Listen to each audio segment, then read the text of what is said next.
Calypso laughed, a clear, happy sound that made Leo's heart go kabump. "See?" he said. "I'm funny." She managed to kill her smile. "You are not funny. Now go back to work. No cider or stew." "Yes, ma'am," he said. They worked in silence, side by side, for the rest of the afternoon. 2 nights later, the guidance council was finished. Leo and Calypso sat on a bench near the spot where Leo had destroyed the dining table, and they ate a picnic dinner together. The full moon turned the waves to silver. The campfire sent orange sparks into the sky. Calypso wore a fresh white shirt and her jeans, which she apparently decided to live in. Behind them in the dunes, the supplies were carefully packed and ready to go. "All we need now is a boat," Calypso said. Leo nodded. He tried not to linger on the word "we." Calypso had made it clear that she was not going. "I can start chopping wood into boards tomorrow," Leo said. "A few days and we'll have enough for a small hull." "You've made a ship before?" Calypso remarked. "Your Argo too?" Leo nodded.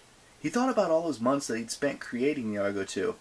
Somehow, making a boat to sail from Ugigia seemed like a more daunting task. "So how long until you sail?" Calypso's tone was light, but she did not meet his eyes. Not sure. Another week." For some reason, saying that made Leo feel less agitated. When he'd gotten here, he couldn't wait to leave. Now he was glad he had a few more days. Weird. Calypso ran her fingers across the completed circuit board.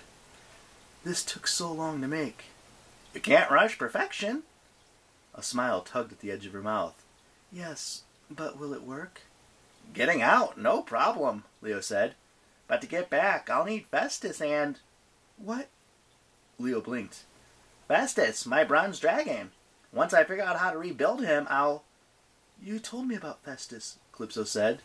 "But what do you mean, get back?" Leo grinned nervously. "Well, back to here, duh. I'm sure I said that." "You most definitely did not." "I'm not going to leave you here. After all, you helped me and everything. Of course I'm coming back. Once I rebuild Festus, he'll be able to handle an improved guidance system. There's this astrolabe that He stopped, deciding it's not best to mention that it had been built by one of the Calypso's old flames. "That I found in Bologna. Anyway, I think the crystal you gave me—" "You can't come back," Calypso insisted. Leo's heart went clunk. "Because I'm not welcome?" "Because you can't. It's not possible. No man finds Ugigia twice. That's the rule." Leo rolled his eyes. "Yeah, well, you might have noticed I'm not following rules. I'm not very good at that. I'm coming back here with my dragon and we'll spring you. Take you wherever you want to go. It's only fair." "Fair." Calypso's voice was barely audible. In the firelight, her eyes looked so sad, Leo couldn't stand it.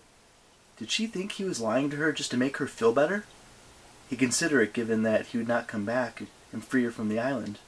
But how could he not? "You really didn't think I could start Leo and Calypso's auto repair without Calypso, did you?" he asked. "I can't make cider and stew, and I sure can't sing." She stared at the sand. "Oh, anyway," Leo said, "tomorrow I'll start on the lumber, and in a few days—" He looked out over the water. Something was bobbing on the waves. Leo watched in disbelief as a large wooden raft floated in on the tide and slid to a stop on the beach.